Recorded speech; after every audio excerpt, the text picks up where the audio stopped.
Well, I'm not leaving the Labour Party. I'm a Labour person. Leaders come and leaders go, and changing in direction, occur.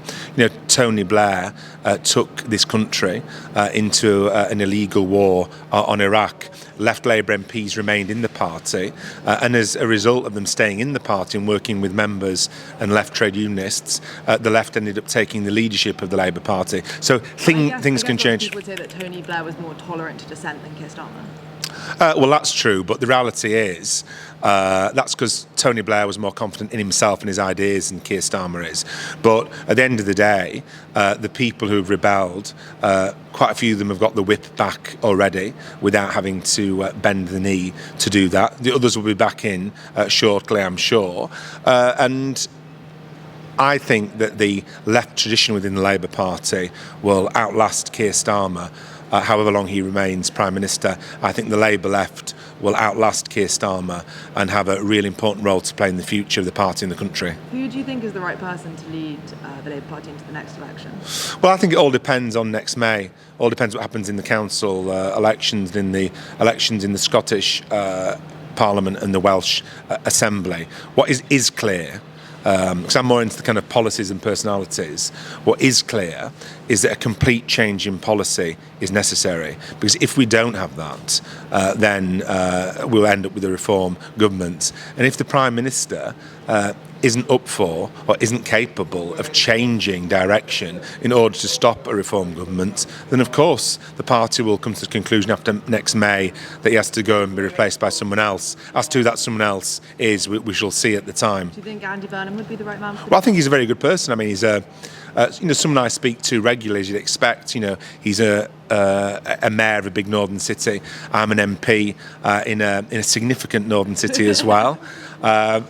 He did a fundraiser for me just before the general election. But that's what he's like. He'll support people from across the party's broad church. But the thing that I know when I do speak to Andy is he always wants us to talk about ideas about how we beat reform, ideas how we change society, lessons that can be learned from outside Westminster, from what he's done in Manchester, for example, public ownership of the buses. And so that has to be part of the conversation within the party. And I think the real problem is that conversation and ideas have been clamped down upon in the party. And a leadership that's afraid of dissent or discussion is a leadership that can't do what's necessary to defeat reform. So let's see. When he was saying that Labour MPs have been encouraging him to make a bid for it, would you have been one of them?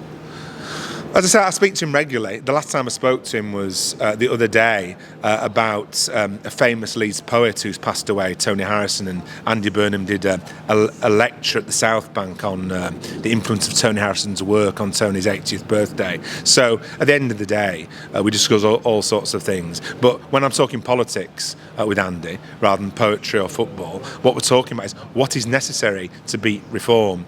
And that's a discussion that's going on in the fringes of this meeting. And that's a discussion that will follow. But the political reality is this. Labour members and Labour councillors are looking to the elections next May. And when they consider this conference, they want to leave this conference feeling that the Prime Minister is able and willing to change direction in order to turn it around before the next May elections. We'll see what the Prime Minister says on Tuesday, and we'll see what happens after that. And these conversations, I'm sure, will continue. But the only reason that anybody in the press or elsewhere is talking about who might be good, talking about Andy Burnham, this, that and the other, about the future. The only reason people are talking about the potential change in leadership one day is because of the mess that's been made in the first 14 months. And that mess needs to be ended. It's a mess that the Prime Minister's making. He needs to start listening in order to turn that round. It sounded like you were very angry with Keir Starmer. I mean, is that your emotion? I think I'm really worried that we're going to end up with the far-right government in this country for the first time in our country's history. And of course it makes me angry if we're ending up with a Labour leadership that's not going to do what's necessary to prevent that. And there's no way after next May's elections, if they go as we fear, that the Labour Party or the movement will sit on its hands and allow the Prime Minister to accidentally pave the way for a far-right government. And so, we've seen what's happened in the United States, we've seen what's happened in Italy. We don't want a similar kind of thing happening here. And I think that means that we need to have a kind of return to real Labour values and real Labour policies in order to rebuild support and defeat reform. Where do you think it's all gone wrong? I think it's gone wrong in that the Prime Minister has failed to listen. He's failed to listen to backbenchers, he's failed to listen to Labour members and voters as well. You look at the winter fuel payment cut, which I voted against. You look at the fact that the Prime Minister suspended Labour MPs, including myself, for voting to add lifting the two-child benefit cap to the government's programme. And so on a whole lot of key issues, including in his approach on Gaza, he hasn't listened to people. And if he doesn't listen, he's clearly not going to get it right, and he clearly won't beat reform unless there's a real change in direction. Because it seems often that, they're doing so badly in the polls, the Labour Party and Keir Starmer himself, and yet whenever they're asked about it, they don't blame themselves or their approach.